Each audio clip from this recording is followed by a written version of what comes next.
दोस्तों, मैं जुगल सरकोटा राजस्थान से आपके लिए लेकर के आया हूँ एक शानदार क्लास। देखिए, आप यहाँ पर क्रमबद्ध रूप से फ्यूज वायर संगलक जिसे कहते हैं। क्या? फ्यूज वायर को कहते हैं संगलक। हिंदी में शुद्ध नाम है इसका संगलक। एक्चुअल में इंग्लिश में बोलते हैं इसको फ्यूज वायर। फ्यूज क्या है, संगलक क्या है? फ्यूज तार बोल सकते हो या संगलक तार बोल सकते हो इसको। ये है फ्यूज। इसके बारे में आज अपन विस्तार से पढ़ेंगे। सबसे पहले आपको मैं पढ़ा रहा था यहाँ वैद्युतिक वायरिंग के सामान, जो वैद्युतिक सामग्री है उस सामग्री के बारे में बात करें तो जो सामग्री है उसमें से फ्यूज भी एक सामग्री है। तो वैद्युतिक वायरिंग में सर जो अपन पढ़ रहे थे वो अपना है सामग्री, तार और केबल के आगे यहाँ पर जो आता है अपने होल्डर वगैरह खूब सारी चीजें पड़ी है। और उसके बाद अपना फ्यूज आता है। फ्यूज को मैं अलग से ही क्यों पढ़ा रहा हूँ, क्योंकि एक महत्वपूर्ण और बड़ा टॉपिक है, अच्छा टॉपिक है, जिसमें से क्वेश्चन प्रत्येक एग्जाम में आप चाहे कोई सा भी दो, डीएमआरसी का दो, भेल का दो, सेल का दो, इसरो का दो, ऑर्डिनेंस फैक्ट्री का दो, डीआरडीओ का दो, लोकोपाइट का दो, टेक्नीशियन का दो, या टेक्निकल हेल्पर का दो, लाइनमैन का दो, या अदर कोई भी कॉम्पिटिटिव एग्जाम आईटीआई वगैरह के जो भी आते हैं आपके, उन सभी में से किसी को भी दोगे तो एग्जाम में क्वेश्चन पुट अप जरूर से जरूर होते हैं और अच्छे क्वेश्चन बनते हैं, इससे अच्छे लेवल के बनते हैं। तो फ्यूज से अच्छा क्वेश्चन बनता है आपके सामने आज मैं पेश कर रहा हूँ। इसी क्रम में एक अच्छा सा शानदार यहाँ पर जो कि फ्यूज क्या है, पहला प्रश्नवाचक चिन्ह आपका यहाँ से क्लियर होना चाहिए कि फ्यूज है क्या चीज। सबसे पहले मैं आपको यहाँ एक सिंबल के माध्यम से समझाना चाहूँगा। आप देखते हो ये जो सिंबल है यहाँ, आपको ध्यान से देखना है। थोड़ा सा मैं एक चीज को क्लियर करते हुए लेके जाऊंगा। ये जो सिंबल बना रहा हूं मैं, इस सिंबल का अगर बात करता हूं तो ये जो सिंबल है ये किसका है? फ्यूज का। किसका है? फ्यूज का। इस सिंबल को अगर बात करते हैं तो इसे अपन फ्यूज का सिंबल बना देते हैं और इसी से आगे ये देखिएगा तो यहाँ पर देखिएगा दोनों तरह से आगे क्लियर कर सकते हो। ये किसका सिंबल है? फ्यूज का। जब फ्यूज आपके सामने है यहाँ तो कैसी बात आप समझ सकते हो। तो दोनों ही चीजें आपको यहाँ पर क्लियर करनी है। ये फ्यूज है जिसका जिक्र कर रहे हैं। अब फ्यूज क्या है, इस सभी के बारे में अपन विस्तार से एक एक चीज को क्लियर करते हैं। सबसे पहले कि फ्यूज परिपथ का एक सबसे कमजोर बिंदु है और ये परिपथ में जैसे ही मेन स्विच होता है उसके जस्ट बाद लगाया जाता है। प्रारंभ नहीं कह सकते हो, परिपथ के प्रारंभ में इसे लगाया जाता है। ये सबसे कमजोर बिंदु होता है। इसका गलनांक निम्न और प्रतिरोध भी निम्न ही होता है। ये 60 और 63 से मिलकर के बना होता है। एसएन प्लस पीबी टिन और शीशे से मिलकर के बना होता है। 60 63 की 63 37 की वैल्यू होती, सॉरी 63 37 की इसका मान परसेंटेज मिलाया जाता है। नेक्स्ट अगर बात करते हैं तो फ्यूज क्या करता है? सुरक्षा प्रदान करता है ओवरलोड से, करंट से हाई और यहाँ पर जो है शॉर्ट सर्किट से, इन तीनों से ये सुरक्षा प्रदान कौन करता है? फ्यूज करता है। फ्यूज की बात करते हैं तो फ्यूज की क्षमता या रेटिंग को एम्पियर में मापा जाता है। एम्पियर में मापते हैं, ठीक है। फ्यूज में ही अगर बात करते हैं तो फ्यूज को परिपथ में सीरीज क्रम में लगाया जाता है। किस क्रम में लगाते हैं? श्रेणी क्रम में लगाया जाता है। फ्यूज अगर बात करते हैं तो अपने कई प्रकार के फ्यूजों का अपन यहाँ जिक्र करेंगे, लेकिन मोस्टली फ्यूज से संबंधित कौन कौन से बिंदु है उन पर परिचर्चा हो जाए पहले तो ज्यादा बढ़िया रहेगा। मैं यहाँ पर लाइन खींच खींच करके आपको क्लियर कर देता हूँ कि ये क्या है? सबसे कमजोर बिंदु, सबसे सबसे कमजोर, ठीक है, बिंदु। आपसे पूछा जाता है कि फ्यूज क्या है, कि परिपथ का सबसे कमजोर बिंदु। तो यहाँ पर परिपथ का सबसे कमजोर बिंदु क्या है? फ्यूज है। ये बात भी क्लियर होगी, ठीक है। दूसरी अगर बात आपसे पूछ ली जाती है कि यहाँ परिपथ की क्या करता है? एक सुरक्षा करता है। क्या करता है? परिपथ की सुरक्षा। तो परिपथ सुरक्षा कौन करता है? यहाँ पर ध्यान देने की बात है। तो फ्यूज क्या करता है? तो परिपथ सुरक्षा, परिपथ की सुरक्षा करता है। तो सेफ्टी डिवाइस हो गया। क्या हो गया? सेफ्टी डिवाइस हो गया। परिपथ सुरक्षा कौन करता है? फ्यूज। तो ये भी क्लियर हो गया। चलो यहाँ तक भी कोई दिक्कत नहीं। नेक्स्ट अगर यहाँ से लेते हैं अपन आगे तो और देखिएगा, ध्यान देना है कि फ्यूज किसका बना होता है। तो यहाँ पर जो है जिसका बना होता है उस पदार्थ का नाम लिखेंगे। यहाँ पर किस किस पदार्थ का बना होता है, पदार्थ या फिर बना होता है, ठीक है। तो ये चीज आप पदार्थ किससे बना होता है यहाँ पर, तो इसमें अपने यहाँ पर लिखेंगे टिन और शीशा से। किससे? टिन और शीशा। तो ये तो रहा टिन और ये रहा शीशा, ठीक है। यहाँ पर टिन और शीशे को ये बोल सकते हैं, टिन को बोलते हैं टिन और शीशे को बोलते हैं यहाँ पर लेड, ठीक है। आपको कंफ्यूज नहीं होना है। और यहाँ अगर बात आती है तो इसको बोलते हैं SN और इसको बोलते हैं PP। यहाँ होता है 63% और यहाँ होता है 30%, 37%, सॉरी 63-37 का रेशो होता है। इस तरह से ये पदार्थ बना होता है। मोस्टली ज़्यादातर इसी का ही बना होता है। उच्च क्षमता के लिए जो है अपने यहाँ इसमें कॉपर भी प्रयोग में लाया जाता है। एल्यूमिनियम के भी फ्यूज प्रयोग में लाए जाते हैं। अलग अलग क्षमता के अलग अलग फ्यूज प्रयोग में लाए जाते हैं। किस क्रम में लगाया जाता है, फिर यहाँ पर क्रम में देखिएगा, क्रम संयोजन। क्रम संयोजन की अगर बात करते हैं तो आपसे पूछा जाए कि परिपथ के किस क्रम में संयोजित किया जाता है, तो आपको बताना है यहाँ सीरीज में। किसमें? सीरीज में। तो यहाँ ये चीज़ आपको ध्यान रखनी पड़ेगी कि किसमें यहाँ पर इसको लगाएंगे, तो श्रेणी क्रम में। किसमें लगाते हैं? श्रेणी। ठीक है, बात समझिए। यहाँ अगर बात करते हैं तो श्रेणी क्रम में लगाते हैं। यहाँ तक भी मुझे नहीं लग रहा कि कोई दिक्कत है। इसी प्रकार से अगर आगे और बात करते हैं तो क्या आएगा, है ना, परिपथ में सबसे कमजोर बिंदु है, सीरीज क्रम में लगाया जाता है। और आगे इसी में ही अपन और बिंदुओं पर भी चर्चा करेंगे कि कौन कौन सी बिंदु यहाँ पर होते हैं। मैंने आपको बताया कि इसकी क्षमता जो है रेटिंग में मापी जाती है। किसमें? रेटिंग जो होती है ना। यहाँ रेटिंग की अगर बात करते हैं, क्षमता, इधर देखिएगा, यहाँ मैं लिख देता हूँ क्षमता। और क्षमता की अगर बात करते हैं तो ये लीजिएगा, अपन यहाँ क्षमता अगर बात करते हैं तो देखिएगा, ये है क्षमता। क्षमता और क्षमता जो है किसमें मापते हैं, इसको रेटिंग भी कर सकते हैं। क्या कर सकते हैं? रेटिंग। और रेटिंग जो है हमेशा किसमें मापी जाती है? यहाँ एम्पियर में।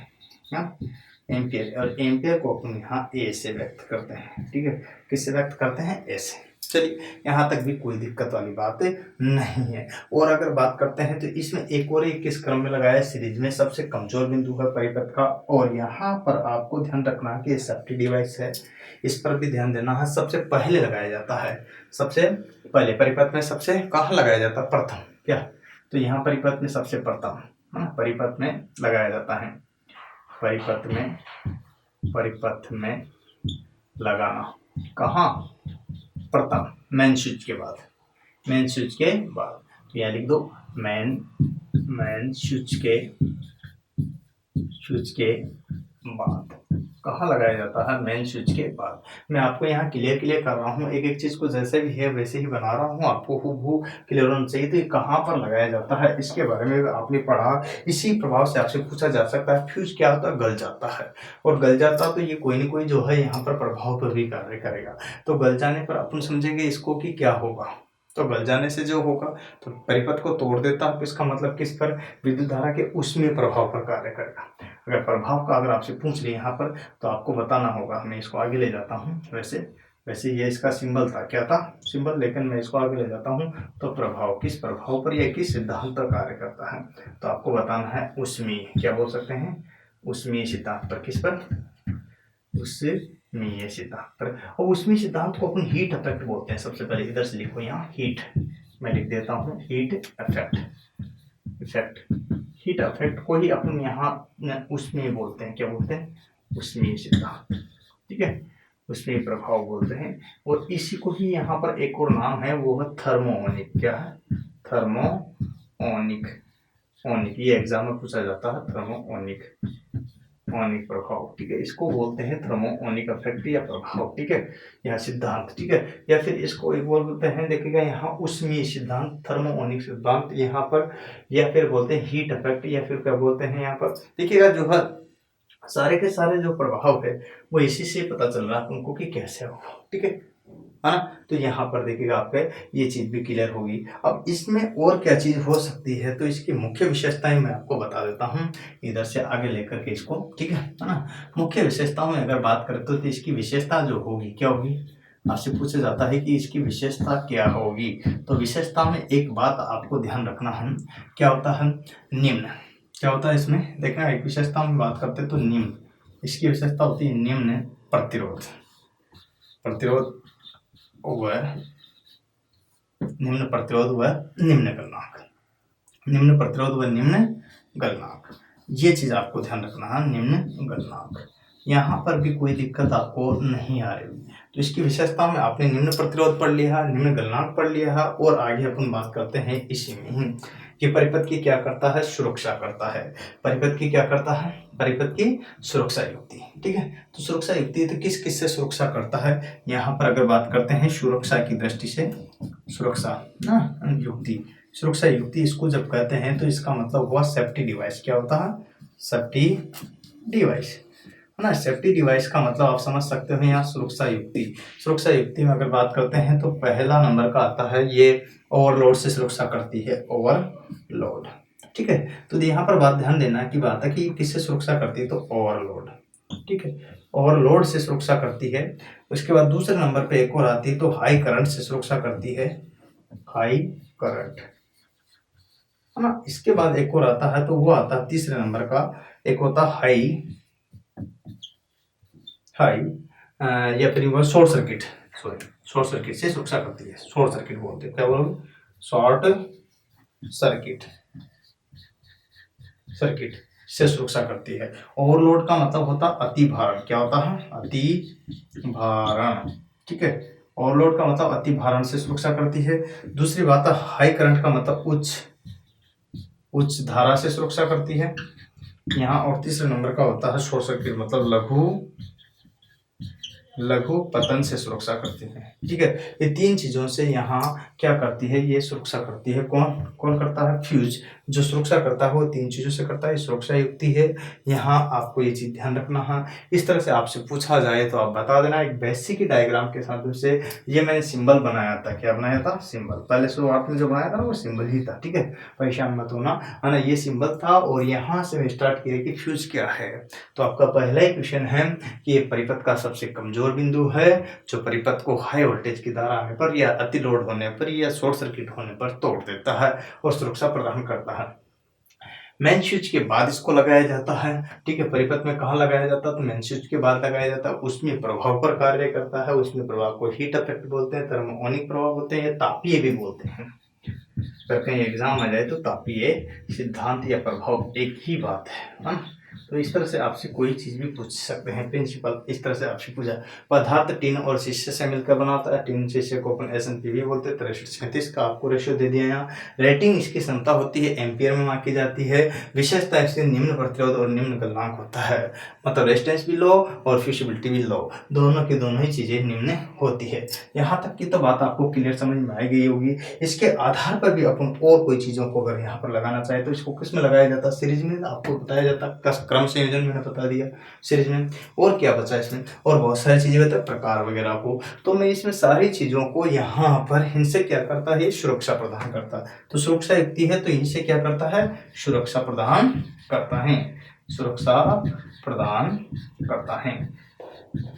तो मैं यहाँ पर जो बात बताने जा रहा था मैंने एक ही डायग्राम के माध्यम से समझा करके आपको शॉर्ट एंड शूट में लिखा दी। उम्मीद है यही ज़्यादा गुणकारी रहेगी और पूरी डिटेल में जो है आपको इसको विस्तार से न पढ़ा करके इस तरह से एक ही नज़र में इसको सेट करना चाहता हूँ जिससे कि आपको असुविधा न हो। अब आपसे कोई भी क्वेश्चन पूछे तो इसी चक्र के इर्द गिर्द घूम जाएगा जिससे आपको कोई तकलीफ नहीं होगी। और ये है फ्यूज जिसके बारे में मैंने बहुत सारी बातें आपसे की है और इसमें कई बिंदुओं पर यहाँ पर चर्चाएं दी है। अच्छा, यहाँ तक भी आपने उतार लिया तो और आगे बात करेंगे। एक स्क्रीनशॉट लो पहले, फिर उसके बाद ही बात कर पाएंगे, अन्यथा नहीं। तो ये आपने उतार लिया होगा। इसके बाद कुछ चीज़ों पर अपन और बात कर लेते हैं। इसको उतार लिया तो आपने देख लिया। ये तीनों शीशे का जो बना होता है यहाँ आपने देख ही लिया, लेकिन उच्च क्षमता के लिए यहाँ मैं लिख देता हूँ यहीं उच्च क्षमता है। तो किसके लिए, आप इनको बढ़िया सुव्यवस्थित करके अलग अलग करके उतार सकते हो और ऐसे भी उतार सकते हो, कोई दिक्कत नहीं। जैसे उच्च क्षमता के लिए टिन आलेपित फ्यूज का प्रयोग करते हैं। टिन आलेपित, आलेपित मतलब लेप किया हुआ है ना, आलेपित तांबे का फ्यूज प्रयोग किया जाता है, तांबे का फ्यूज। ठीक है, तो टिन आलेपित तांबे का, तो ये जैसे ही होगा तो इसका जो है एक चीज आपको बन जाएगी। तो यहाँ तांबे का गलनांक 1000 कितना होता है, 63 डिग्री होता है। ठीक है ना, सॉरी यहाँ 1083, तो 1083 डिग्री सेल्सियस जो होता है। तो यहाँ पर आपको देखना है कि जबकि यहाँ पर कम होता है, इसका मतलब इसका गलनांक क्या हो जाएगा, गलनांक क्या हो जाएगा, बढ़ जाएगा। तो गलनांक तो बढ़ जाएगा, लेकिन यहाँ पर जो है ना इसका यहाँ एक चीज आपको ध्यान देना है कि प्रतिरोध जो होगा, प्रतिरोध पर कोई प्रभाव नहीं पड़ेगा। मतलब क्या होगा कि यहाँ और निम्न ही होगा, कारण क्योंकि तांबा विद्युत का अच्छा चालक है, इसलिए औरों की अपेक्षा, इनकी अपेक्षा, इसलिए यहाँ पर प्रतिरोध क्या हो जाएगा, निम्न हो जाएगा। ये चीज आपको ध्यान रखनी है। इस तरह से आप इसको और उतार लो। और बात करता हूँ मैं, इसी में लिख देता हूँ कुछ और चीजें, लिख लिया आपने ये? ठीक है। सुरक्षा युक्ति है किससे ओवरलोड से करता है, शॉर्ट सर्किट से करता है, और किससे करता है यहाँ पर जो है आपको अतिभारण और हाई करंट से। ठीक है, इन तीनों से आपकी क्या करता है, सेफ्टी करता है। सुरक्षा कौन करता है, फ्यूज, जिसके बारे में मैंने आपको बताया है। अब फ्यूज के बारे में मैंने यहाँ बेसिक बता दिया आपको। एक बात बताऊं आपको, देखिएगा यहाँ एक छोटे फ्यूज के स्थान पर बड़े फ्यूज का प्रयोग किया जाए। देखिए मैं कुछ बिंदु लिख देता हूँ। एक छोटे फ्यूज के स्थान पर, छोटे फ्यूज के स्थान पर, फ्यूज के स्थान पर, स्थान पर एक बड़े फ्यूज का, बड़े फ्यूज का प्रयोग किया जाए, तो छोटे फ्यूज के स्थान पर बड़े फ्यूज का प्रयोग किया जाए तो यहाँ पर देखना, एक छोटे फ्यूज के स्थान पर बड़े फ्यूज का प्रयोग किया जाए तो वह जल्दी पिघल जाता है, जल्दी पिघल जाता है, क्योंकि वह जल्दी पिघल जाता है। किसकी बात कर रहे हैं अपन यहाँ पर, जल्दी पिघल जाता है। और इसी से बात करते हैं तो यहाँ पर ध्यान रखना है, इस तरह से अपन समझ सकते हैं क्योंकि वह जल्दी पिघल जाता है। और जब जल्दी पिघल जाता है तो आपको एक बात और ध्यान रखनी पड़ेगी, जब वह जल्दी पिघल जाता है तो क्यों, कारण क्योंकि प्रतिरोध अधिक हो जाएगा, क्योंकि प्रतिरोध रेजिस्टेंस अधिक हो जाता है,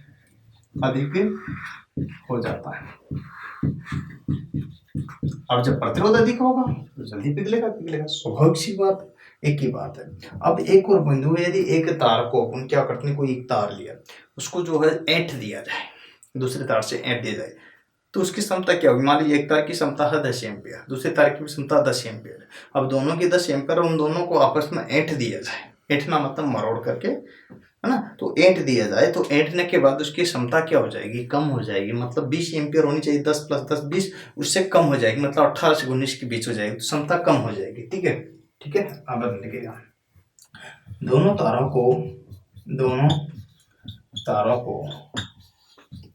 को आपस में ऐंठने का मतलब था मरोड़ने पर उनकी क्षमता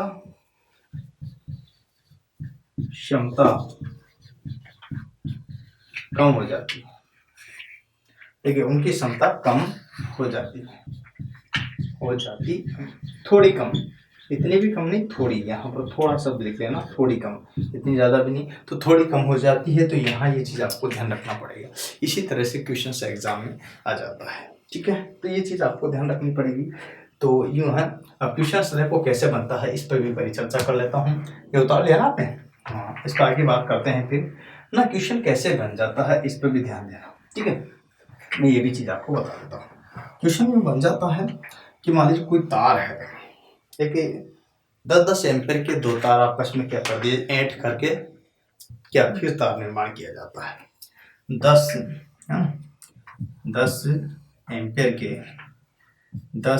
क्वेश्चन आया हुए, है ना, आया हुआ एग्जाम में, है ना। हाँ, देखिएगा इसका ऑर्डिनेंस फैक्ट्री बोर्ड में पूछा गया, एक बार इसरो में पूछा गया, और एक बार DRDO में पूछा गया, 2-3 बार एग्जाम में पूछा गया। ठीक है, एक 10 एम्पीयर का फ्यूज का 10 एम्पीयर मान के दो फ्यूज तारों को ऐंठ कर, मान लैंग्वेज ऐसी आती है, ऐंठ कर एक फ्यूज तार का निर्माण किया जाता है,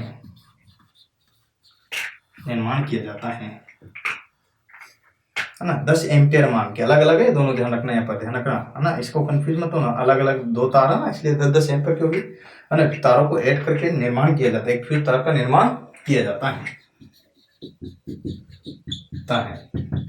तो क्षमता क्या होगी, फ्यूज क्षमता क्या होगी, इस चीज को आपको ध्यान रखना है। पहला ऑप्शन था वहां 20 एम्पियर, ऑप्शन था वहां 10 एम्पियर, ऑप्शन था वहां 9 एम्पियर, ऑप्शन था वहां 19 एम्पियर। तो 19 हो जाता, अगर वहां आपके 19 नहीं दे रखा, कभी 18 दे दी तो 18 मानोगे आप, तो करीब थोड़ा सा मैंने बताया। तो इस तरह से आपको देखना होगा, तो इसका आंसर क्या होगा। तो इस टाइप के क्वेश्चन एग्जाम में पूछ लिए जाते हैं, इसी फ्यूज से तो बच्चा कंफ्यूज हो जाता है कि क्या है, कैसे है, किस तरह से है।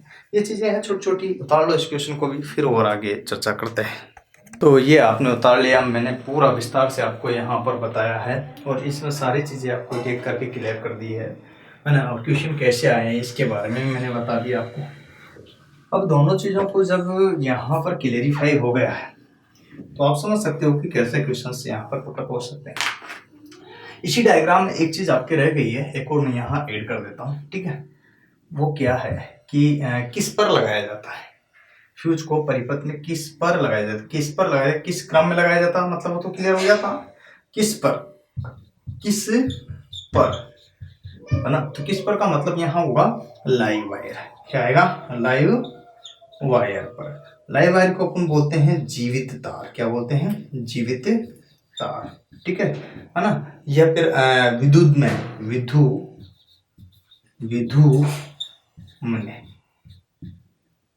तार, ठीक है। विद्युत में मतलब जीवित तार जिसमें धारा होगी प्रवाहित, ठीक है ना। तो विद्युत में, या फिर यहाँ पर होगा लाइव वायर, या होगा जीवित तार, या फिर होगा यहाँ पर विद्युत में, या फिर होगा फेज तार, क्या होगा, फेज वायर,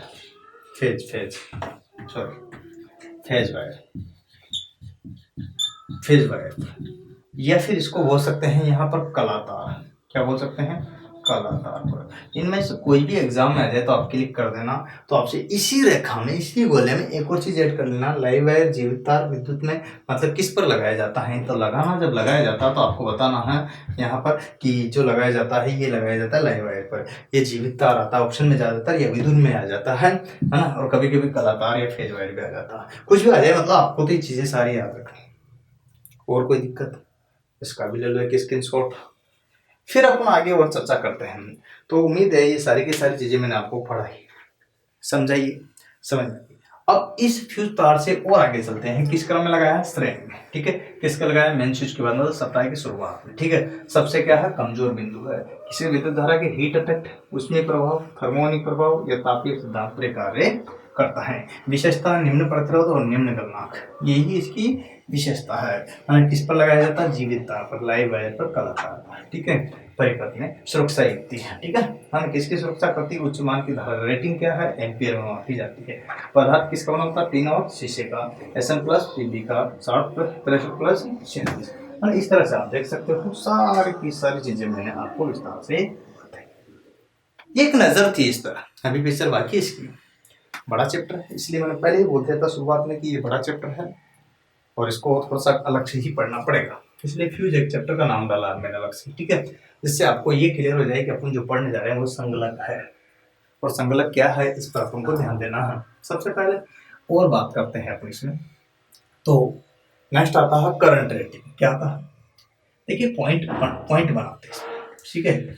यूं समझना, करंट रेटिंग, ठीक है ना। करंट रेटिंग क्या है, इसका मतलब क्या समझते हो, करंट रेटिंग का मतलब समझते क्या हो, क्या होता है, धारा, करंट का मतलब होता है धारा, और रेटिंग का मतलब होता है क्षमता, धारा क्षमता, ठीक है। यहां पर ध्यान देना है, करंट रेटिंग, धारा क्षमता, ये बात आपको क्लियर होना चाहिए। करंट रेटिंग का मतलब होता है धारा को सहन करने की क्षमता, ये होगी करंट रेटिंग।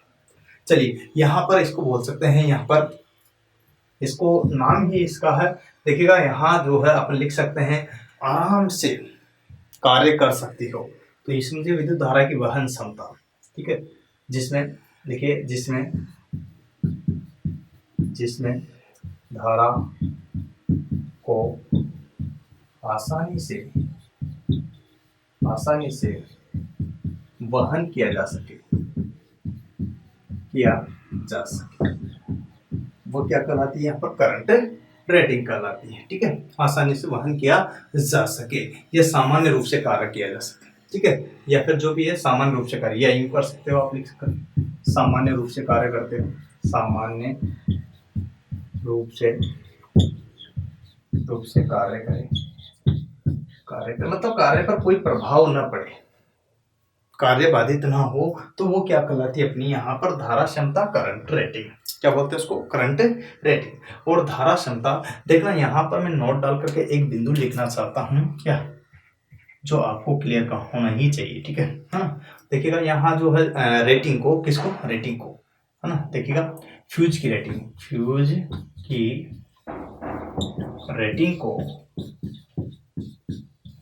को एम्पियर में मापा जाता है, किस में मापोगे आप फ्यूज की रेटिंग को? एम्पियर में। तो ये लीजिएगा, फ्यूज की रेटिंग किस में माप दी? एम्पियर में, जो कि मैंने आपको आगे भी लिखा है, लेकिन फ्यूज रेटिंग के बारे में अपने यहाँ पढ़ रहे थे, इसलिए ये और चीज आपको ऐड कर दी है। नेक्स्ट आता है नंबर 2। नंबर 2 पर आता है फ्यूजिंग करंट। क्या आता है? Fusing current. ये है फ्यूज, और इससे बनता है अपने पास में आईएनजी, फ्यूजिंग करंट। ठीक है, फ्यूजिंग करंट का मतलब होता है, आप समझना, जहां पर फ्यूजिंग का मतलब होता है गलन। क्या होता है? गलन। और करंट का मतलब होता है धारा। नाम से पता चलता है इसका काम, कुछ भी कंफ्यूज होने की जरूरत नहीं है।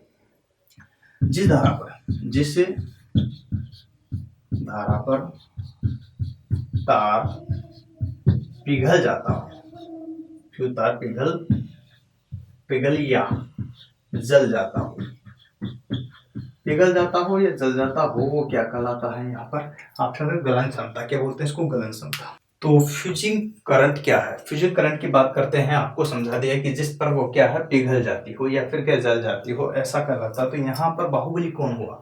जो जल जाता हो या फिर जो सहन कर लेता हो? सहन करने वाला तो थोड़ा सा देखिएगा, यहाँ पर आपको ध्यान देना है, दोनों में से एक चीज को क्लियर कर लेना है कि इसका मान ज्यादा होगा, इसका मान कम होगा, क्योंकि ज्यादा होगा तभी तो पिघल रही है, तो सहन कर रहा ना। तो ठीक है, यहाँ पर मैं नोट डाल के लिख देता हूँ, आपको ध्यान रखना है दोनों चीजें। ठीक है ना।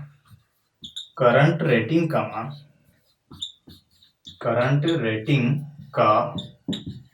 मान हमेशा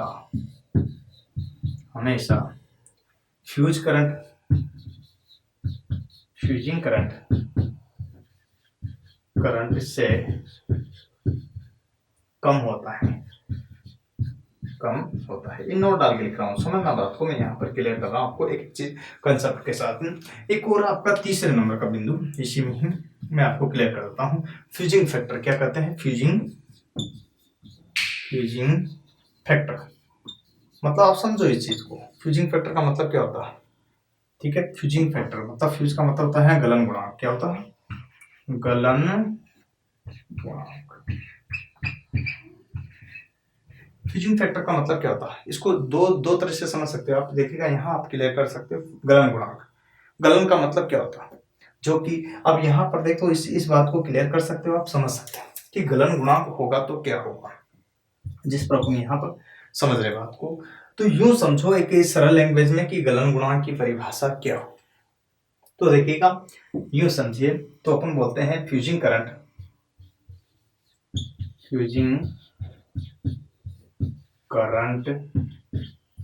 एवं करंट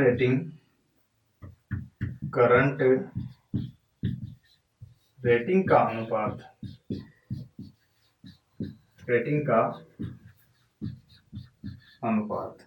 ठीक है, ध्यान रखना दोनों चीजों को आपको बोले। फ्यूजिंग करंट एवं करंट रेटिंग का अनुपात क्या कहलाता है? यहाँ पर क्या होता है? गलन गुणांक अर्थात यहाँ फ्यूजिंग फैक्टर कहलाता है।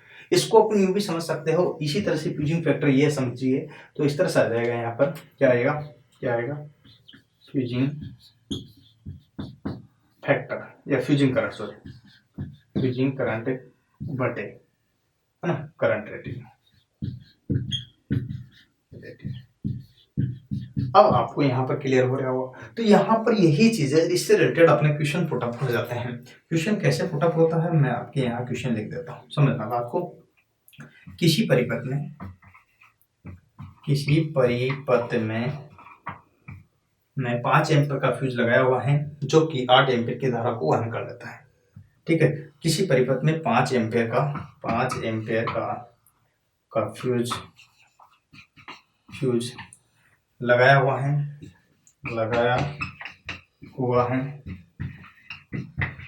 ठीक है, देखना है ना, लगाया हुआ है जो कि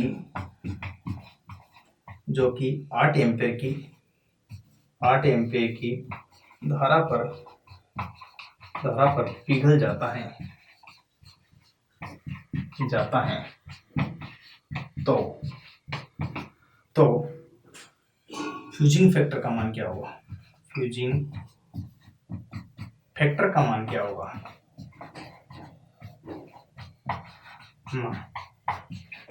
क्या होगा? इसमें मैं एक बिंदु और डाल देता हूँ, नोट डाल करके। इसका मतलब ये है कि फ्यूजिंग फैक्टर देखना, फ्यूजिंग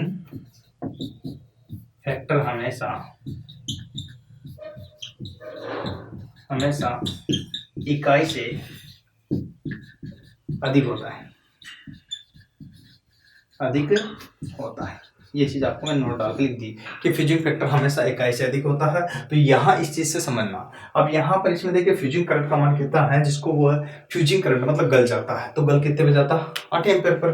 तो ये 8 एम्पीयर गल जाता है, 5 एम्पीयर को वहन कर लेता है। वहन करने वाली रेटिंग आती है और गलने वाली करंट आती है। ठीक है, तो यहाँ पर गलने वाली कितनी है? फ्यूजिंग करंट का मान कितना है? यहाँ 8। ठीक है, यहाँ कितना है? 5। ठीक है, ये बात भी क्लियर। अब इसको इससे काटना है, कट जाएगा बिल्कुल एक बार। अरे भाई 8 में भाग दिया कितने 5 का, तो कितनी बार गया? एक बार, राइट। तो एक बार फिर पॉइंट लग गया। ठीक है, तो यहाँ 5 बच गया, यहाँ कितना बच गया? 3, राइट। ओके, नहीं जा रहा तो क्या लगाएंगे? 30। अब 30 में कितनी बार गया? 6 बार। ठीक है, तो यहाँ 6 बार कट गए। तो यहाँ ये एम्पेयर में आपका आंसर आ गया। तो इस तरह से आप ये क्लियर कर सकते हो। ठीक है, तो इस तरह से यहाँ पर आपका क्लियर हो गया। तो इकाई से अधिक आया कि नहीं आया, ये भी चीज चेक कर लो। इकाई का मतलब 1, और 1 से जब अधिक आया है, हाँ 1 से अधिक ही, तो आंसर सही है। इसका मतलब सही है। आपको पता भी होगा HRC, वैसे तो बाद में पढ़ा हूं मैं, है ना, हायर अपस्ट्रीम कैपेसिटी वाला जो फ्यूज है उसकी 1.1 क्या होती है? फ्यूजिंग फैक्टर होता है। याद है ना? तो इस तरह के क्वेश्चन एग्जाम में पूछे भी जा गए हैं, और इसी तरह से आपको भी ध्यान रखना है। मैं एक एक चीज को विस्तार से बेसिक से क्यों पढ़ाता हूँ, क्योंकि IIT वाले डिप्लोमा लड़के जो है बहुत ही बेसिक कंसेप्ट चाहिए उनको समझ में नहीं आती है सारी चीजें, इसलिए मैं आपको यहाँ विस्तार से बता रहा हूँ। और फ्यूज को सारा एक ही साथ समायोजित कर रहा हूँ। इससे क्वेश्चन कौन कौन से पुटअप होते हैं, इन सबका मैं विस्तार से साथ के साथ ही पुटअप करते हुए चल रहा हूँ। इसीलिए अपन और आगे पढ़ते हैं इसी क्रम में, लेकिन इससे पहले एक स्क्रीनशॉट तो बनता है। तो दोस्तों आपने ये उतार लिया हुआ, इसके बाद अपन और विस्तार से पढ़ेंगे। इसको पूरा उतार लीजिएगा। सवाल कैसे आते हैं इसके बारे में मैंने बताया है। फ्यूज के बारे में एक एक चीज़ आपको क्लियर कर रहा हूँ मैं, क्योंकि फ्यूज एक अच्छा चैप्टर है। दूसरी बात है, क्वेश्चन एक जरूर एग्जाम में आता है इससे, चाहे एग्जाम कोई सा भी हो आपका, DRDO का ले लो, भेल का ले लो, सेल का ले लो, इसरो का ले लो, ऑर्डिनेंस फैक्ट्री बोर्ड का ले लो आप, ठीक है, लोकोपाइट का ले लो, टेक्नीशियन का ले लो, लाइनमैन का ले लो, टेक्निकल हेल्पर का ले लो, ठीक है। इसके अलावा यूपी आर्मिनल का ले लो, UPPCL का ले लो, ठीक है। इसके बाद बिहार बोर्ड वाला ले लो, ठीक है। इसके अलावा जो महाराष्ट्र वाला ले लो। आप जो भी हिंदुस्तान के जिस भी कोने में जहाँ पर भी जैसे रहते हो ना, जहाँ पर जिस प्रकार की भर्ती आती हो, IIT का ले लो, तो सभी में ही क्वेश्चन पूछे जाते हैं। किससे? फ्यूज से। अब अपने फ्यूज के बारे में तो पूरा बता दिया, लेकिन अब क्या है? अब बाकी है टाइप ऑफ फ्यूज। क्या है? Type of fuse. तो यहाँ अपन लिख सकते हैं, क्या लिख सकते हैं कि टाइप ऑफ फ्यूज के प्रकार। तो लिखिए, देखिएगा इसमें लिखते हैं अपन टाइप ऑफ फ्यूज, बस हो गया है ना। फ्यूज के प्रकार। अच्छा, कितने प्रकार के?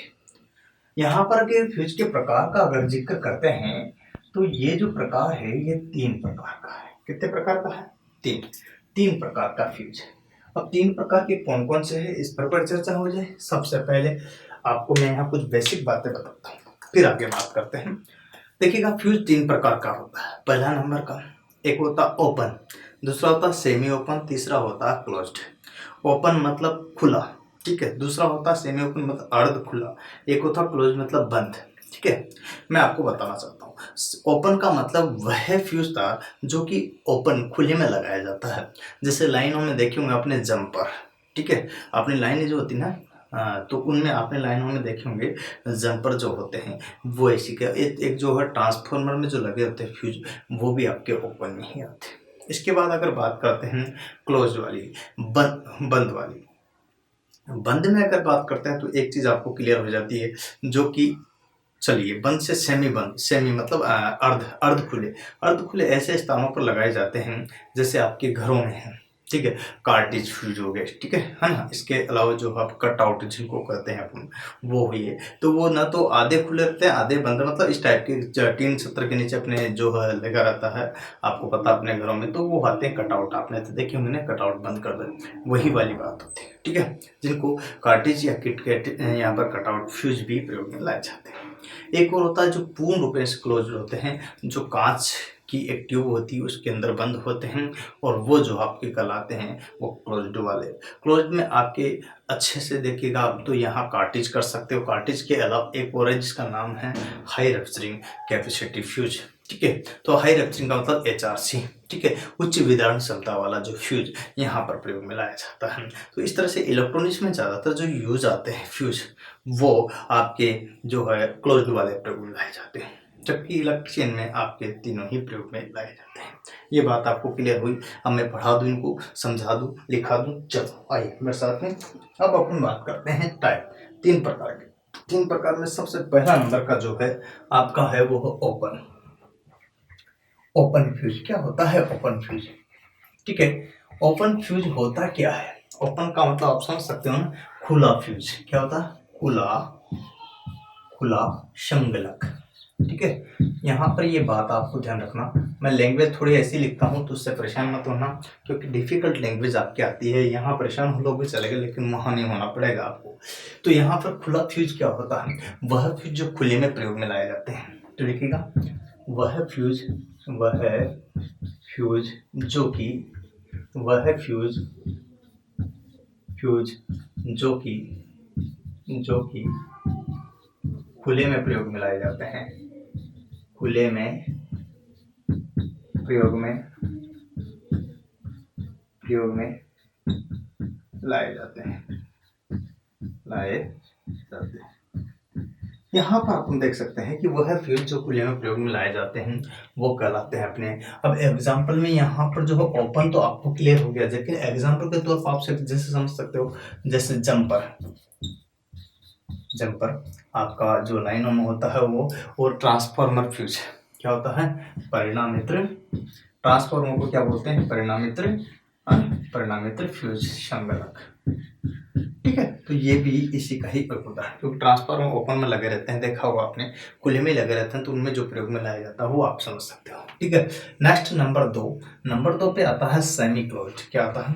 सेमी क्लोज्ड, ठीक है? सेमी क्लोज्ड मतलब पूरे बंद नहीं है, मतलब अर्ध खुले, यूँ बोल सकते हैं। सेमी का मतलब होता है अर्ध, और क्लोज्ड का मतलब होता है यहाँ पर, ठीक है, सॉरी, हाँ, सेमी क्लोज्ड मतलब अर्ध बंद, आधे बंद, ठीक है ना? तो यहाँ आप समझ सकते हो आधे बंद। आधे बंद का मतलब वह फ्यूज ना तो खुले में होते हैं ना ही ओपन में होते हैं। तो ये क्या, यह फ्यूज, यह फ्यूज, यह फ्यूज आधे, ये फ्यूज न तो खुले में होते हैं,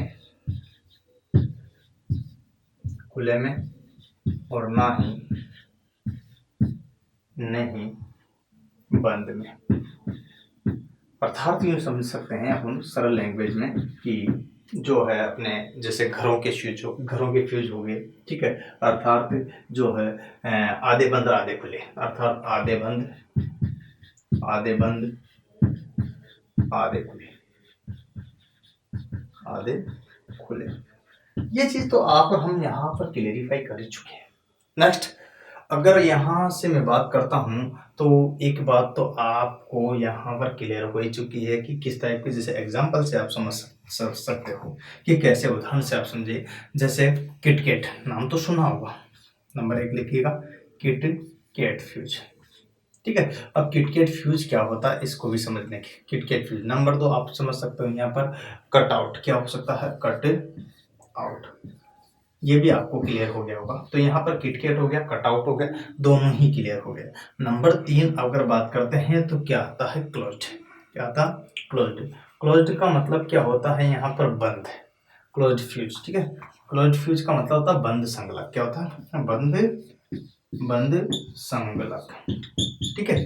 अब आपको ये भी क्लियर हो गया कि बंद संगलक होता है, तो यहाँ तक भी कोई दिक्कत नहीं है। लेकिन एक बात मैं आपको और बता देना चाहता हूँ, जिससे अपने यहाँ क्लियर कर रहे हैं कि कैसी कंडीशन आपके साथ होगी। तो ये बंद संगलक हो गया, ठीक है। मतलब वह फ्यूज जो बंद हो, किसमें? कांच के अंदर। यहाँ कांच समझिएगा, कांच की ट्यूब में बंद हो तो लिखिएगा यह फ्यूज एक कांच की ट्यूब में बंद होते हैं। यहाँ ये बात आपको क्लियर करना है। ये फ्यूज कांच की ट्यूब में बंद होते हैं, है ना। और इनका जो यूज किया जाता है वो अधिकतर, जैसे एग्जांपल तौर समझिएगा, एग्जांपल के तौर पर अपन बात करते हैं तो यहाँ समझ सकते हो आप कार्टेज फ्यूज। क्या होता है? Cartridge fuse. क्या होता है? Cartridge fuse. अब इसके अलावा दूसरा समझोगे तो यहाँ एक और आता है जिसको HRC बोलते हैं। क्या बोलते हैं? HRC। हाई रप्चरिंग, है ना, कैपेसिटी, मतलब उच्च विदारण क्षमता वाला, ठीक है। तो ये HRC फ्यूज। आपको कार्टेज फ्यूज, HRC उसका ये हो गया। और इसका जो यूज करते हैं पर्टिकुलर, अगर इसका यूज अगर बात करते हैं ज्यादातर इलेक्ट्रॉनिक्स में, है ना, अधिकतर। वैसे तो इलेक्ट्रिशियन में करते हैं लेकिन अधिकतर इलेक्ट्रॉनिक्स में। कहाँ? इलेक्ट्रॉनिक्स। इनका यूज किया जाता है कौन से वाले का? क्लोज वाले का, बंद, ठीक है। तो यहाँ पर भी मुझे कोई दिक्कत नहीं लग रही और मुझे लगता है कि ये तीनों प्रकार आपको समझ में आए। अब अपन इन पर कुछ चीज़ों पर चर्चा करेंगे, जैसे किटकैट है, जैसे कार्टेज है, जैसे HRC है। कुछ प्रमुख जो है इन पर अपन कुछ और चर्चा करें, जिनको विस्तार से पढ़ना पसंद करेंगे। लेकिन आपको इसको उतारना पड़ेगा, फिर आगे बढ़ेंगे तो अच्छा लगेगा। ये आपने उतार लिया है तो अपन और आगे बात करते हैं। देखिएगा, मैंने आपको यहाँ 3 प्रकार के फ्यूज बताए। इसमें मैं किटकैट पर बात करूंगा आपसे, कार्टेज पर बात करूंगा, HRC पर बात करूंगा। ये तीनों जो है आपके बहुत महत्वपूर्ण हैं, इनसे क्वेश्चंस पूछे जाते हैं। जैसे HRC की क्षमता पूछी जाती है, हो सकता है कार्टेज के लिए पूछ ले आपसे, हो सकता है यहाँ पर जो है किटकैट के लिए पूछ ले। अलग अलग तो हो, अलग अलग प्रकार से होते हैं। सभी फ्यूज सीरीज क्रम में, मतलब श्रेणी क्रम में श्रृंखलाबद्ध होते हैं, ठीक है। किस क्रम में? श्रृंखलाबद्ध होते हैं, ठीक है। तो यहाँ पर श्रेणी क्रम में जुड़े रहते हैं, ठीक है। अब यहाँ तक तो मुझे नहीं लगता कोई दिक्कत, आपको दिक्कत ये भी नहीं है। अब अपन लेते हैं इसमें पहला नंबर पर और आगे कुछ एग्जांपल। जैसे अपन पढ़ रहे थे किटकैट। क्या होता है? किट, लिखिएगा कैट, ठीक है। KitKat fuse. अब क्या होता है किटकैट फ्यूज? किसे कहते हैं किटकैट फ्यूज? आप बताओ, मैं बताता हूँ। चलो, किटकैट फ्यूज का मतलब होता है, ये लीजिएगा किट और ये लीजिएगा कैट फ्यूज, ठीक है। अब यहाँ तक तो आप समझ गए किटकैट फ्यूज को। इसका यहाँ क्या होगा, कंफ्यूजन क्लियर होना चाहिए आपका। चलिए, सबसे पहले अपन मैटर करते हैं कि यहाँ किटकैट फ्यूज होता क्या है। घरों में जो प्रयोग में लाया जाता है वो ज्यादातर जो यूज होता है वो किटकैट ही होता है ना। जब्बर वगैरह तो आपको बताई देते मैंने। ये जो होता है एक तरह से जो किस प्रकार का है, तो अर्ध खुला। तो लिखिए यह एक अर्ध खुला, अर्ध खुला बोल सकते हो, या फिर वही बात है अर्ध क्लोज, ठीक है। अर्ध बंद बोल सकते हो आप, अर्ध बंद, है ना, या अर्ध खुला, ठीक है। तो यह अर्ध खुला फ्यूज है, ये आपको ध्यान रखना। अब यहाँ ये बात भी क्लियर हो गई कि क्या है ये। लेकिन इसमें मैं यहाँ ये बताना चाहता हूँ कि यहाँ इसमें एक बात है, प्रचलन की अगर बात करते हैं, प्रचलन, तो सर्वाधिक प्रचलित है। क्या है? सर्वाधिक, है ना, प्रचलित ज्यादातर जो यूज में लाया जाता है वो यही लाया जाता है। सर्वाधिक प्रचलित कौन सा है? यहाँ पे किटकैट। नेक्स्ट आपको देखने मिलते हैं, इसके जो भाग होते हैं वो कितने भाग होते हैं? 2 भाग। इसको 2 भागों में डिवाइड किया गया है। पहला भाग मैं आपको बता देता हूँ यहाँ। इसमें पहला भाग है, देखिएगा 2 प्रकार के भाग है। एक होता है बेस। क्या होता है? बेस, मतलब इसको बोलते हैं आधार, ठीक है, बेस। और एक होता है, दूसरा होता है टॉप। टॉप का मतलब ऊपरी सिरा, ठीक है। ये चीज आपको ध्यान रखना है। तो पहले नंबर पर अगर बात करते हैं तो बेस का मतलब होता है आधार, और आधार की अगर बात करूं तो ये जो बेस होता है, जिसका जो आधार होता है, इसका उपनाम भी है कि मतलब इसको और अन्य नाम से भी जानते हैं, तो वो है कैरियर। क्या है? कैरियर। तो ये है फ्यूज कैरियर के नाम से भी जाना जाता है। और इसकी अगर बात करते हैं तो ये जिस पदार्थ का बना होता है उस पदार्थ का नाम है क्या है? पोर्सलिन। क्या है? पोर्सलिन। इसका बना होता पोर्सलिन। किसका बना होता है? ये जिसका बना होता है उसको बोलते हैं पोर्सलिन। नेक्स्ट आपके साथ यहाँ पर क्लियरिफाई हो चुका है। नंबर 2, यहाँ पर आपको ध्यान देना है, एक एक चीज मैं क्लियर कर रहा हूँ। दूसरा नंबर का आता है टॉप। क्या आता है? टॉप। ये टॉप जो होता है इसका किसका बना होता है टॉप, इसके बारे में आपको ध्यान देना है। यही है तो देखिएगा, अगर पदार्थ की बात करते हैं तो यहाँ 2 प्रकार के पदार्थों में किसी का भी हो सकता है। यहाँ अगर बात करते हैं तो बेकेलाइट का भी हो सकता है। किसका? बेकेलाइट का भी हो सकता है। हाँ, बेकेलाइट जिसके स्विचर और होल्डर बने होते हैं, या फिर अपने पोर्सिलिन का भी हो सकता है। ठीक है, तो ये चीज आपको क्लियर करना ही पड़ेगा। ठीक है, तो यहाँ पर पोर्सिलिन का भी हो सकता है, बेकेलाइट का भी हो सकता है, दोनों में से किसी का भी हो सकता है। मोस्टली दोनों में जो यूज आ रही है वो पोर्सिलिन अगर प्रयोग कर सकते हैं। क्या कर सकते हैं? पोर्सिलिन अगर यूज कर सकते हैं, कोई दिक्कत। चीनी मिट्टी इसको बोलते हैं, पोर्सिलिन को चीनी मिट्टी। ठीक है, हाँ ये चीज आपको ध्यान रखनी। चीनी मिट्टी, पोर्सिलिन का मतलब होता है चीनी मिट्टी। आप कंफ्यूज मत होना। अब अगर बात आपसे आगे अगर क्वेश्चन पूछा जाए तो ये क्या है किटकैट, तो इसकी रेटिंग आपसे पूछ सकते हैं एग्जाम में। इसकी रेटिंग क्या होती है? रेटिंग का मतलब होता है क्षमता, और जो इसकी क्षमता होती है वो कितनी होती है, ये चीज आपको ध्यान रखने की होगी। तो यहाँ पर रखिएगा 5 एम्पियर से 3000 एम्पियर तक क्षमता होती है। 5 से लेकर के कितनी? 3000 एम्पियर तक की इसकी क्या होती है? रेटिंग होती है। इस क्षमता तक ये वहन कर सकते हैं। सामान्यतः ये 15 एम्पियर तक की ही जो है प्रयोग में लाए जाते हैं। सामान्यतः 15 तक इसका यूज किया जाता है, जो कि यहाँ पर वैसे अधिकतम कितना 3000 तक की, लेकिन 5 से लेकर के कितना 3000 यहाँ मैं बता रहा हूँ। सामान्यतः यूज करते हैं, निम्न क्षमता को बोल सकते हैं एक तरह से। यहाँ सामान्यतः निम्न क्षमता जो होगी वो कितनी? 15 एम्पियर का यूज लेते हैं। इसका ज्यादातर यूज इस तरह से करते हैं अपन। तो यहाँ मैंने सारी चीजें बताई है, आप इनको उतार लीजिएगा, एक स्क्रीनशॉट लीजिएगा। तो दोस्तों आपने ये उतार लिया होगा, अपन और आगे बात करते हैं इसमें। तो मैंने बताया कि किटकैट फ्यूज क्या होता है, कि ये एक अर्धबंद होता, मतलब आधा बंद आधा खुला होता। ठीक है, प्रचलन सर्वाधिक उपयोग में लाया जाता है। ठीक है, भाग इसमें 2 होते हैं, बेस और टॉप, जिसको केरल के नाम से भी जाना जाता है बेस का, जो कि पोर्सिलिन का बना होता है। जबकि यहाँ टॉप जो है चीनी मिट्टी का या पोर्सिलिन का, या फिर यूं कह सकते तो अपन बेकेलाइट का बना होता है। रेटिंग इसकी क्षमता जो होती है 5 से 3000 एम्पियर तक होती है, सामान्यतः 15। ये चीज आपको मैंने यहाँ क्लेरिफाई कर दी।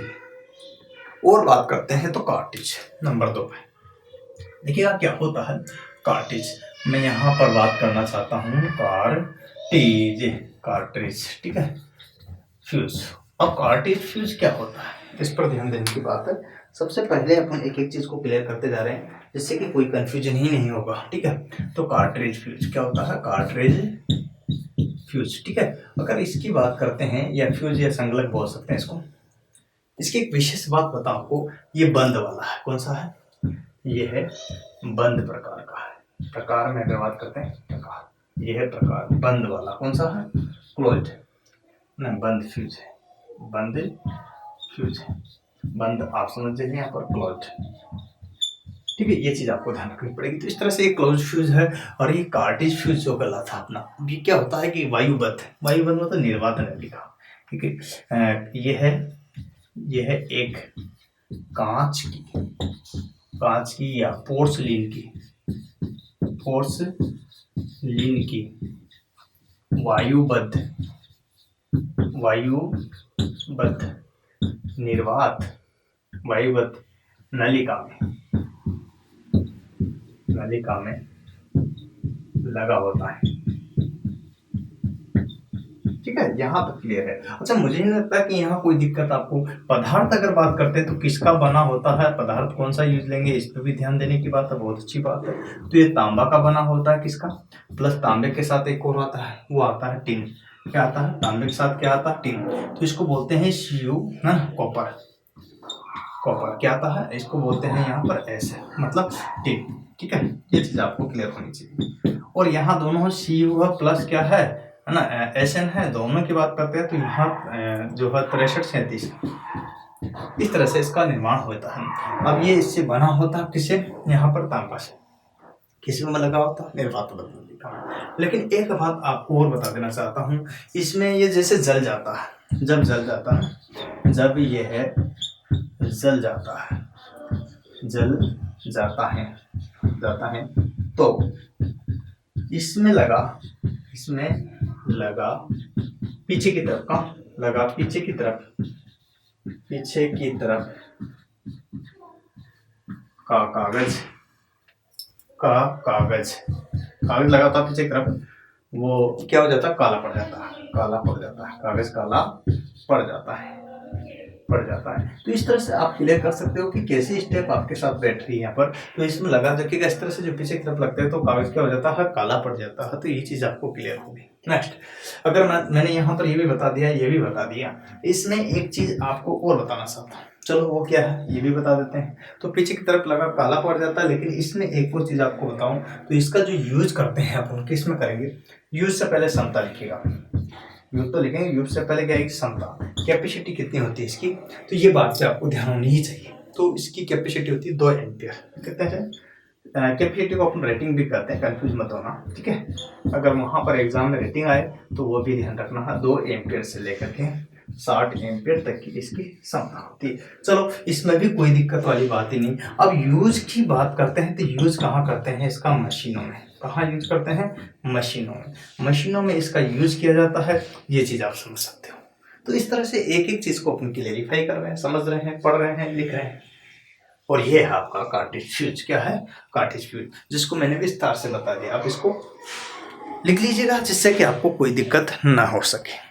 मैंने आपको ये फ्यूज का बारे में विस्तार से पढ़ाया है और एक एक चीज को अपन क्लियर किया। आपने पढ़ा है कार्टेज फ्यूज, ये बंद प्रकार का फ्यूज होता है। यहाँ अगर बात करते हैं तो इसमें क्लियर हो गया, ये है कांच की नलिका में जो है बंद होता है। ये टिन और तांबे से मिलकर के बना होता है, जिसका अनुपात 63-37 होता है।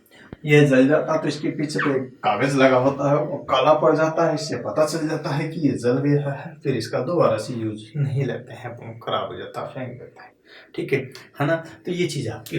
लास्ट में एक चीज और है जो कि मैं आपको यहाँ बताना चाहता हूँ, जिसका नाम है HRC, मतलब हाई, ठीक है, हाई रप्चरिंग। क्या होता है, हाई रप्चरिंग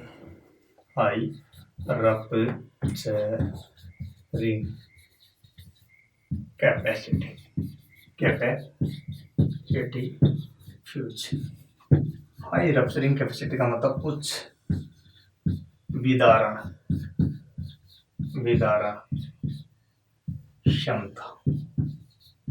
क्षमता फ्यूज। उच्च विदारण क्षमता जो है संगलक यहाँ प्रयोग में लाया जाएगा। तो ये चीज आप समझ सकते हो, संगलक। इसको शॉर्ट में ज्यादातर जिस नाम से जानते हैं वो है इसका निकनेम, और वो है HRC। एग्जाम में भी ज्यादातर यही नाम से आता है, लेकिन बाय द वे के हिसाब से फुल फॉर्म पूछ लेते हैं। जैसे एक बार इसरो के एग्जाम में इसकी पूछी है फुल फॉर्म, तो याद रखना एग्जाम में क्वेश्चन में सीधी फुल फॉर्म भी आ जाती है।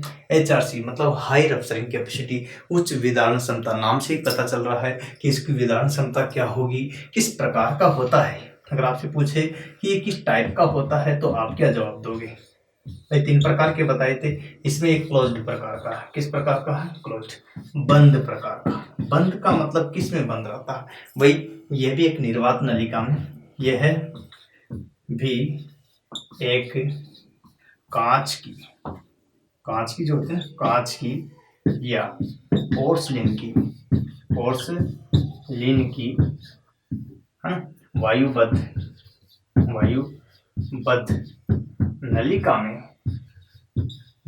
में फिट रहता है, में लगा रहता है, ठीक है। तो वायुबद्ध नलिका में क्या रहता है, लगा हुआ रहता है।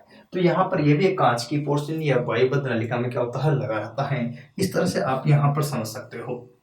इसमें कुछ बिंदु आपको मैं नोट डाल के लिख देता हूँ जो आपको ध्यान रखना है कि विशेष सबसे पहले इसकी क्षमता, नोट से पहले इसकी क्षमता उच्च होती है। इसकी क्या होती है, उच्च का मतलब आप यहाँ समझ सकते हो, जब उच्च होगी तो कितनी होगी यहाँ पर, और क्षमता, या फिर इसको बोल सकते हैं अपन रेटिंग भी। क्या बोल सकते हो, क्षमता को यहाँ पर रेटिंग भी कर सकते हैं, ठीक है।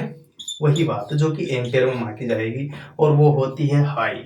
और हाई से अभी प्राय अपना यहाँ उच्च तो होती, लेकिन मान कितनी होती है 30 एम्पेयर से, कितने 30 एम्पेयर से लेकर के 1000 एम्पेयर तक। ठीक है, यहाँ पर आपको ध्यान रखना है। इस तरह से एक एक चीज क्लियर होगी। मुझे नहीं लगता कि इसमें भी कोई दिक्कतें आ रही होगी।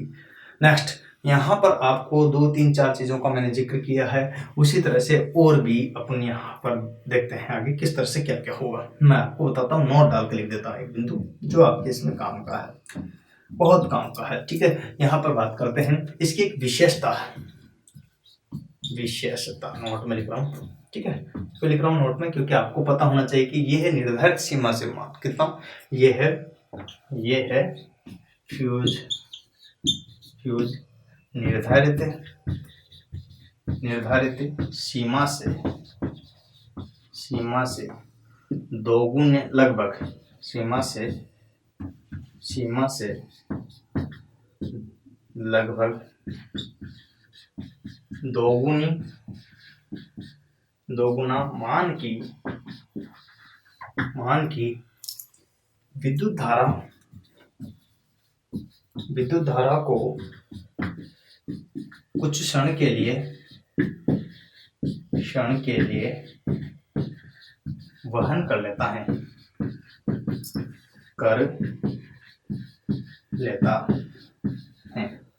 ये बात आपको ध्यान रखना। और यहाँ अगर बात करते हैं तो इसकी क्षमता भी होगी। ठीक है, इसका भाई को पूछा जाता है कि इसका जो है क्या बोलते हैं फॉर्म, देखिएगा जिसको बोलते हैं फ्यूजिंग फैक्टर। क्या होता है इसका फ्यूजिंग फैक्टर जो होता है वो होता है 1.11। ये आपको ध्यान रखना है। एग्जाम आया हुआ है DMRC में पूछा हुआ है, तो बच्चे गलती कर देते हैं। अभी हाल में पूछा हुआ, 2019 में पूछा हुआ, 2017 में पूछा हुआ, 2 बार DMRC में पूछा हुआ, टेक्निकल हेल्पर लाइनमैन में आया 2018 में। ठीक है, तो यही क्वेश्चन। ठीक है, तो याद रखना HRC का जो है आपको ये क्लियर कर लेना।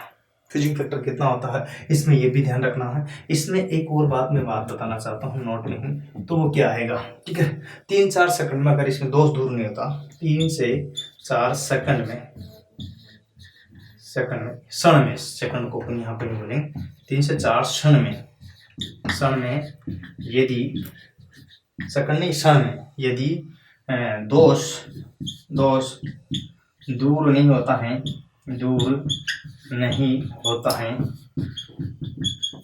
तो ये है जल जाता है। ये इसकी खासियत है, याद रखना। तो इसकी कारण है, आपको मैंने 2 बिंदु नोट डाल के लिख दिए कि इसकी विशेषता है लगभग दोगुनी से क्या कर देता है, तो कुछ समय तक उसको वहन कर लेता है, लेकिन 2-3 सेकंड में अगर ये क्या है दोष को दूर नहीं कर पाता तो जल जाता, अपना कार्य कर देता, परिपथ को सुरक्षा प्रदान करता। इस तरह से ये सारे के सारे फ्यूज को लेकर के मैंने कंसेप्ट क्लियर किए हैं। उम्मीद है इनके बाहर एक भी क्वेश्चन नहीं जाएगा फ्यूज से, हर एग्जाम में जरूर आएगा, ऐसा मेरा विश्वास है। और यकीन और विश्वास के साथ कर रहा हूँ कि आपने अगर ये चैप्टर पढ़ा ध्यान से, मन से, लगन से, तो यकीन से कर रहा हूँ आपको ये एग्जाम में 1 से 2 नंबर कोटा जरूर कराएगा, चाहे एग्जाम कोई सा भी दो। ठीक है, लंबा है, लेंथी है, लेकिन विस्तार से एक एक चीज़ बताना जरूरी था, इसलिए मैंने ये पूरा विस्तार से बताया है।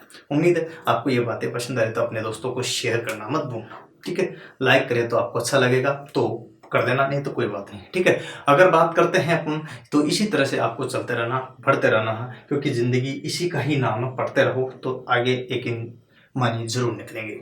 इसीलिए तो कहते हैं कि ज़िंदगी में कभी भी मायूस नहीं होना चाहिए, पढ़ते रहना चाहिए, बढ़ते रहना चाहिए, क्योंकि हो करना मायूस, यूँ शाम की तरह ढलते रहिए। ज़िंदगी एक भोर है, सूरज की तरह निकलते रहिए। ठहरोगे एक पाँव तो थक ही जाओगे यारो, धीरे धीरे ही सही, परंतु चलते रहिए।